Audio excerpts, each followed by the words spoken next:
अनुलोम विलोम का यह अभ्यास सबको कम से कम 15 मिनट करने की आवश्यकता है। 15 मिनट से ज़्यादा भी हो जाए तो हमारे लिए कल्याणकारी है। एकदम गर्दन भी सीधी हो, पीठ भी सीधा रखते हैं और धीरे धीरे बाएं नासिका से सांस को अंदर ले जाते हैं, फिर दाहिने नासिका से सांस को बाहर करते हैं, फिर दाहिने नासिका से सांस अंदर करके फिर बाएं नासिका से सांस को बाहर कर देते हैं। ये क्रिया लगातार चलता रहे।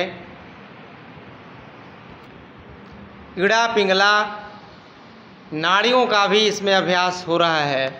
बाएं नासिका को इड़ा, दाहिने को पिंगला और मेरुदंड में अवस्थित है सुषुम्ना नाड़ी। उसी में अष्ट चक्रों का भी स्थान है। यदि इस अभ्यास को आप लगातार करेंगे, नियमित रूप से करेंगे, तो आपके अंदर अष्ट चक्रों का जागरण भी प्रारंभ होने लगेगा।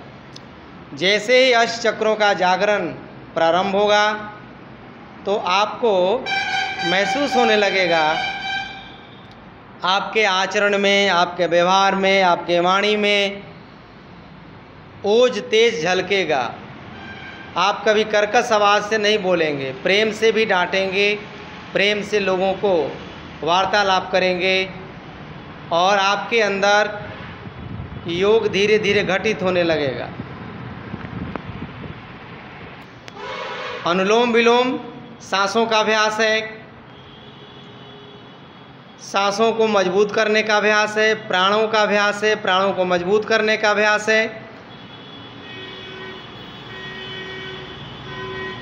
सांसों की माला से सिमरू मैं तेरा नाम, ऐसा मन में भाव रख करके लगातार इस अभ्यास को करते रहिए। निर्गुण रंगी चादरिया रे कोई ओढ़े संत सुजान। अपने भीतर के सारे विकारों को धीरे धीरे बाहर करते रहिए।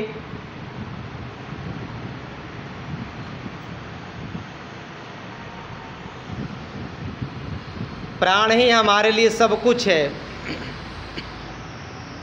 प्राण हमारे लिए ईश्वर है। प्राण हमारे लिए सारा रिश्ता नाता इसी से जुड़ा हुआ है। क्योंकि जिस व्यक्ति को हम अपना मानते हैं, उस व्यक्ति का जब प्राण निकल जाता है तो उस व्यक्ति से हमारा रिश्ता भी टूट जाता है। अर्थात यह साबित करता है उस व्यक्ति से हमारा रिश्ता नहीं था, बल्कि उस प्राणों से रिश्ता था। जब तक उस शरीर में प्राण चल रहा है तभी तक वो हमारे लिए रिश्तेदार है या कोई नातेदार है। तो अपने प्राणों को मजबूत करना होगा और ये अनुलोम विलोम के माध्यम से ही हो सकता है। इसीलिए इसको प्राणायाम की श्रेणी में रखा गया है। यानी प्राण भरने की कला, प्राण को छोड़ने की कला, जीने की कला है यह अनुलोम विलोम। बीमारी के तौर पर, लाभ के तौर पर यदि इसे हम स्मरण करें तो यह दिमाग को सबसे पहले कंट्रोल करता है और दिमाग पूरे शरीर को नियंत्रित करता है। यानी आपके अंदर यदि नींद की कमी है, अनिद्रा के शिकार हैं, आपको तनाव है, क्रोध है, आपको लड़ाई झगड़ा करने का मन करता है, बार बार ब्लड प्रेशर हाई हो जाता है, बार बार ब्लड प्रेशर लो हो जाता है, तो अनुलोम विलोम करेंगे तो सब बैलेंस में आ जाएगा। आप एक दूसरे के प्रति सब में ईश्वर का भाव रख करके आप जीवन जीने की जो परंपरा है उसमें आप आगे बढ़ने लगेंगे। यदि किसी को चर्म रोग है, यदि किसी को साइनस की समस्या है, नासिका श्वसन तंत्र की समस्या है, सांस लेने में तकलीफ़ है, नाक जाम हो जा रहा है, बार बार सर्दी हो रही है, ठीक नहीं हो रहा है, तो अनुलोम विलोम काफ़ी देर तक करिए। कैंसर की समस्या है, आप अनुलोम विलोम 4-5 घंटा लगातार इसको करें। खाने के बाद भी आधा घंटा अनुलोम विलोम को आराम से किया जा सकता है। आप यदि बैठ कर के थक जाएं तो लेट कर के भी आप देख रहे हैं, आप अनुलोम विलोम का लगातार अभ्यास बेहिचक कर सकते हैं। लाभ में कोई कमी नहीं है। पीठ को हमेशा सीधा रखें, लगातार सांस को आप अंदर बाहर करते रहें। हर सांसों के साथ आपके मन में यही विचार उत्पन्न हो रहा है कि हे परमात्मा, आप कहाँ छुपे हो। लेकिन परमात्मा कहीं छुपा हुआ नहीं है, कहीं वो गुफा में नहीं है, वो हमारे ही अंदर बैठा हुआ है। और जब हम मन के मैल को हटाते हैं, मन का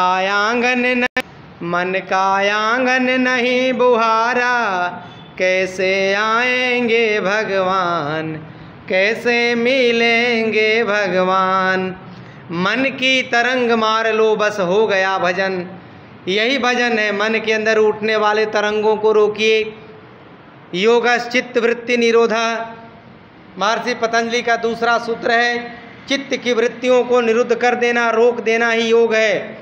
हमारे मन में बार बार तरंग उठते हैं और वो तरंग हमें बार बार विचलित करते हैं, अलग अलग दिशाओं में ले जाने का प्रयत्न करते हैं और हमारा जीवन उथल पुथल मचाता है। इसलिए आपके अंदर किसी प्रकार की कोई चहलकदमी हो रही विशेष, यदि आप अनियंत्रित हो रहे हैं तो आप अपने आप को सजगता के साथ अनुलोम विलोम करना प्रारंभ कर देंगे तो आप कंट्रोल में आ जाएंगे। आपके अंदर कोई नकारात्मक शक्तियां घर कर रही हैं तो आप सकारात्मक शक्तियों के साथ जुड़ने का प्रयास करिए कि हे सकारात्मक शक्ति, आप हमारे अंदर आइए और नकारात्मक शक्तियों को दूर करिए। अर्थात हम बार बार मंत्रोच्चार करते हैं, ओम असतो माँ सद्गमय, तमसो माँ ज्योतिर्गमय, मृत्योर्मा अमृतम गमय। यह मंत्र हमें नकारात्मकता से सकारात्मकता की ओर ले जाने का है। हम प्रार्थना करते हैं कि हे प्रभु, हमें अंधेरे से प्रकाश की ओर ले चलो।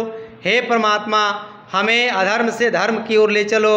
हे परमात्मा, हमें असत्य से सत्य की ओर ले चलो। यही यदि हम अपने जीवन में अपनाना शुरू कर दें तो तमाम प्रकार की बीमारियां हमें कभी भी अपने आगोश में नहीं ले सकती हैं। इसलिए योग का अभ्यास, प्राणायाम का अभ्यास, आसनों का अभ्यास आप प्रतिदिन प्रातः वेला में कम से कम 1 से 1.5 घंटा नियमित रूप से